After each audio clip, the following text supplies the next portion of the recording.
Hi, thank you for joining me today.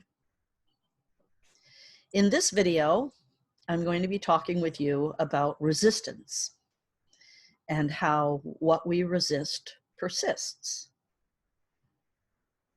So let's start with a brief description of energy. We all know, or hopefully we all know, that life is energy, that everything is energy. And that as we look around the world and the room or wherever we are, we see objects and we see people and we see things, but that the underlying undercurrent is that everything is an energetic being. Even the inanimate objects are energetic objects. So this is a little tricky. It's hard to go through life thinking that everything is an illusion, even though everything is an illusion. Because as some of you probably know, if you take anything and put it under the strongest microscope that we have, it'll look the same. It'll look exactly the same as anything else. So life really is an illusion. Everything is made out of the same stuff. It's all moving. That's the other thing you see when you put it under the microscope, is that even though it was a piece of a solid object, it's moving when you put it under the microscope. So everything's energy, everything's moving. Nothing really is as it appears. And what does this have to do with resistance? Well, the problem with resistance is that it pushes against the way things are. Things are a certain way. In any given moment, they're a certain way. And when we are in resistance, we are basically rejecting whatever that way might be. The problem is that the universe, source, whatever you want to describe life as, the energy of life, it doesn't understand like and don't like, or want and don't want. What the universe's energy understands is what you have your attention on. So if your attention is on something that you're unhappy about, the problem is that you are just creating more of what you are unhappy about, because that's where you're putting your attention. Does that make sense?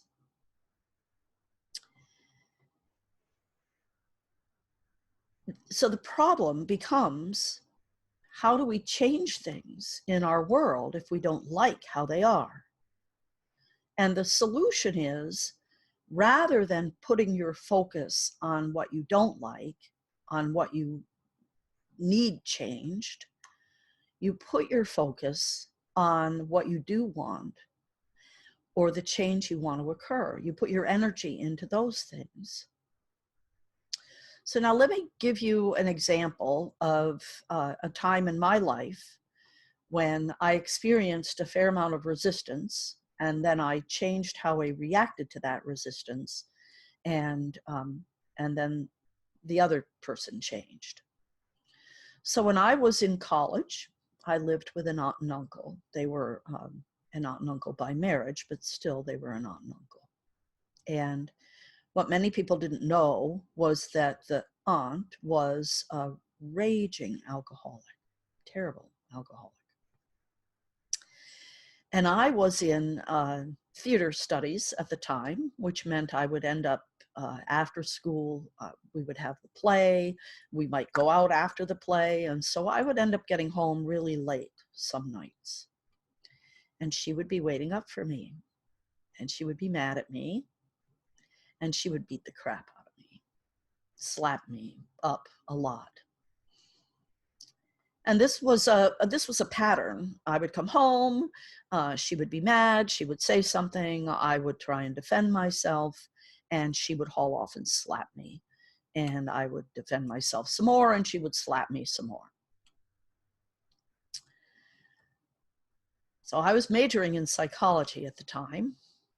And after one of my psychology classes, where the teacher taught us a little bit about this, I went home the next night. And instead of trying to defend myself, instead of me resisting what this woman was accusing me of, even though it wasn't true, instead of trying to defend myself, I just agreed with her. And she had her arm up ready to whack me across the face and head.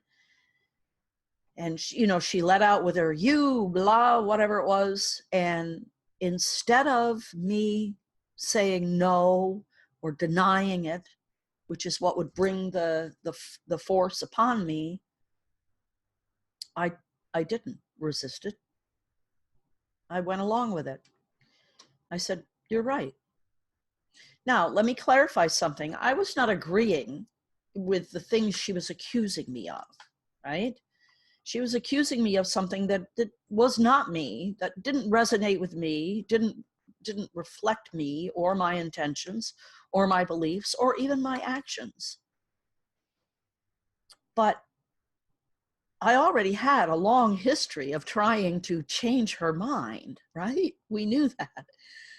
I wasn't going to change her mind, ever.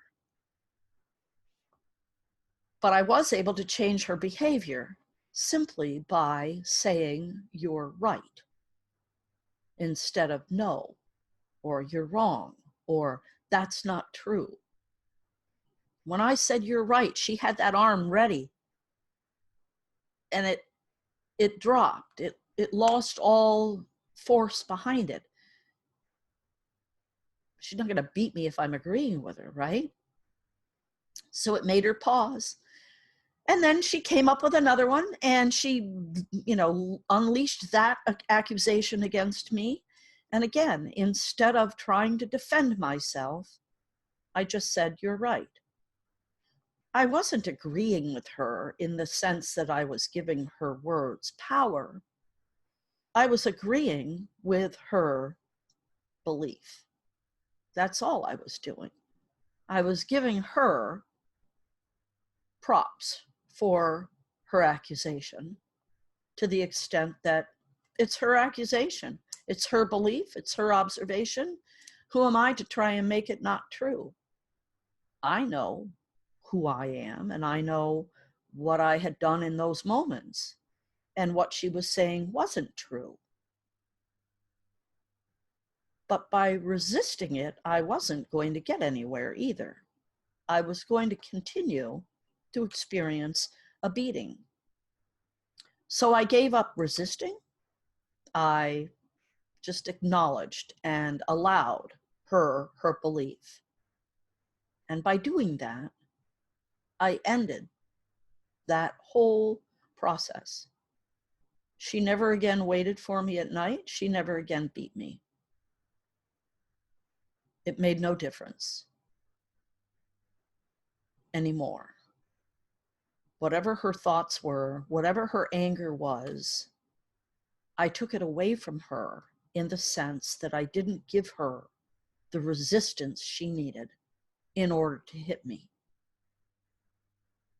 Now, that's a very specific example, and I share it with the hopes that it will help somebody understand this subject.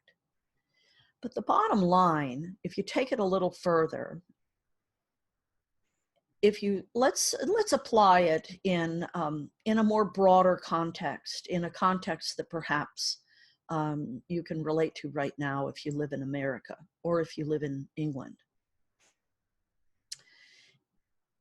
Here's an example of resistance movements, right? We have right now in America a resistance movement. There was a movement in Europe resisting the Brexit exit. Now that's occurred.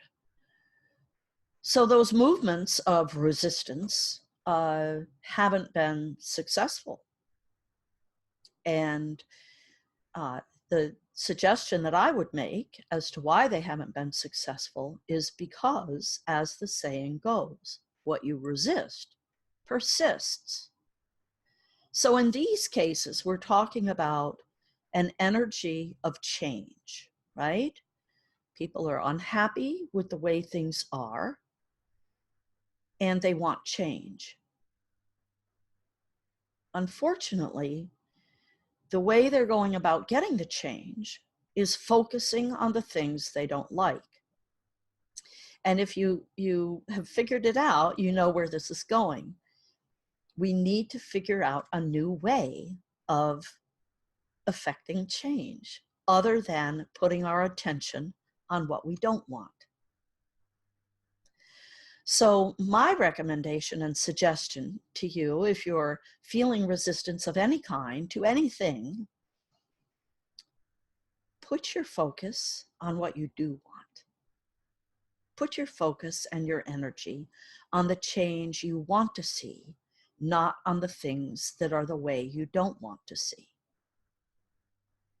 And see if that changes anything in terms of your relationship with it. Remember, the universe doesn't understand I want or I don't want. It doesn't understand I like or I don't like. It simply understands your attention is on this. I will provide more of this. So if what you want is truth and transparency in your government, then you have to focus on getting more truth and transparency in your government, not focusing on the lies and the subterfuge. Does that make sense? So, so let's all do that for a while, and let's see what kind of progress we might make. Let's focus in a positive way. Are we life enhancing or are we life depleting in our actions? So are we building things up or are we focusing on tearing things down? And yes, there are things that need to be torn down. But the way to do that with the help of the universe, the best way is to focus on what you want to build up and put your attention there. So in America, things that you can do if you're a part of the resistance right now, you can go and you can focus on registering voters. You can go campaign for a candidate you want. And just as every day passes, really try and focus on, are you being positive or are you being negative?